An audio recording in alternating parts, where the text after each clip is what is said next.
Hello, Deborah with Preservation Publications and Preservation 2012 on YouTube.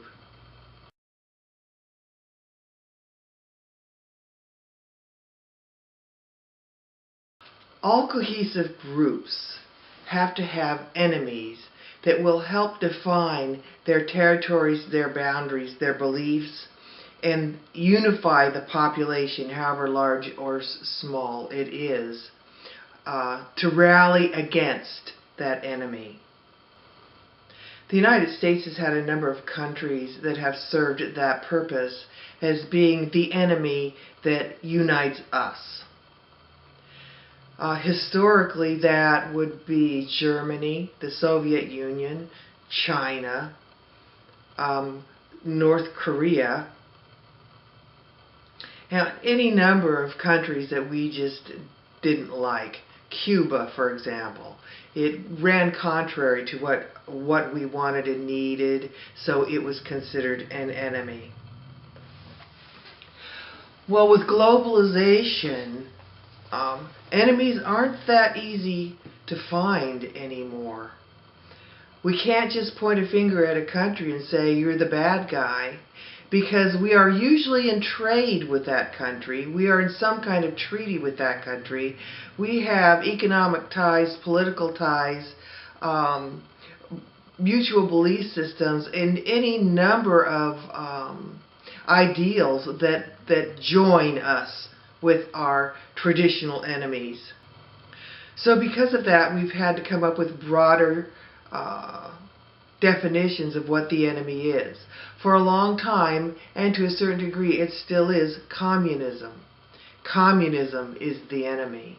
Until we took on the new enemy, the more elusive enemy, terrorism.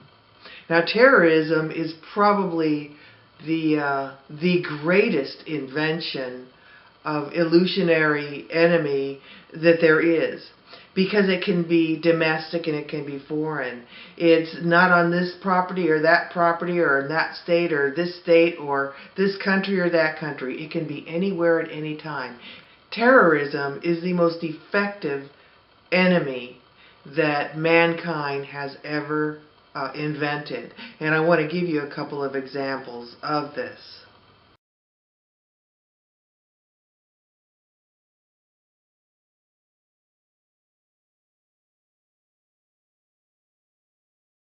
And the thing that is so kind of interesting about this is, even though there is no international definition of terrorism, every country seems to have come up with their own particular brand of what terrorism is and who their terrorist enemy are.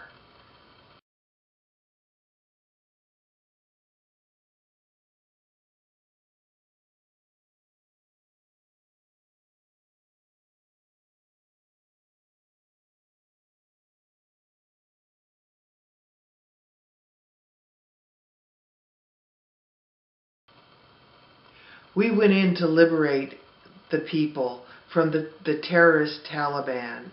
We went in to liberate them and find Osama bin Laden, the terrorist that did so much damage in the United States.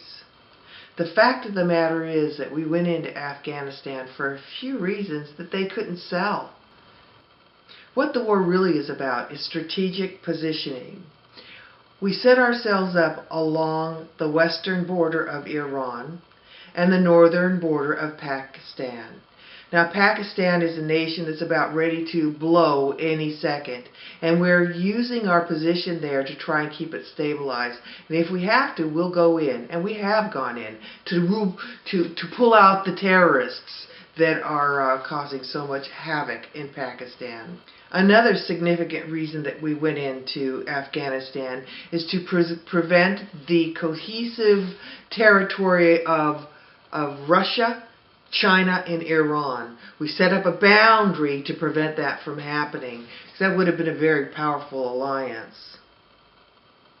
We say that we're going in to control the drug wars. Well, I guess I would have to say, make one comment about that. Have you ever looked up how many opiates are prescribed in the United States in any given day? And in order to make this all happen, we had to establish a puppet government.